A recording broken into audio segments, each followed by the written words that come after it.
What 18 day సిరీస్లో చాలా మంది అడిగిన రెసిపీ బొబ్బర్లు ఉప్మా అండి. ఫైనల్లీ ఈ రోజైతే మీ అందరితో షేర్ చేసేసుకుంటున్నాను. దానికోసం ఏమీ లేదు, ముందుగా బొబ్బర్లను అయితే బాయిల్ చేసుకోవాలి. ఇక్కడ నేను ఒక గ్లాస్ రవ్వతో ఉప్మా ప్రిపేర్ చేస్తున్నాను. దానికోసం పావు గ్లాసు బొబ్బర్లు అయితే బాయిల్ చేసుకున్నానండి. దాని తర్వాత ఒక పక్కన పచ్చిమిర్చి, ఎండుమిర్చి, ఆవాలు, జీలకర్ర, మినపప్పు, అలాగే కరివేపాకు కూడా యాడ్ చేసుకుని ఫ్రై చేసుకోవాలి.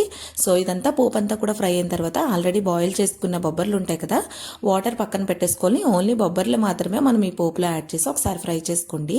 ఆ వాటర్ని పారిపోయకుండా పక్కన పెట్టుకోండి. నాకు బొబ్బర్లు బాయిల్ చేసిన వాటర్ ఏంటంటే ఒక గ్లాస్ అయింది. ఒక గ్లాస్ రవ్వకి 2 గ్లాసెస్ వాటర్ అయితే పడుతుంది. సో ఇక్కడ నేను ఒక గ్లాసు బొబ్బర్లు బాయిల్ చేసిన వాటరు, ఒక గ్లాసు నార్మల్ వాటర్ అయితే యాడ్ చేశాను. కొద్దిగా సాల్ట్ యాడ్ చేసుకోండి.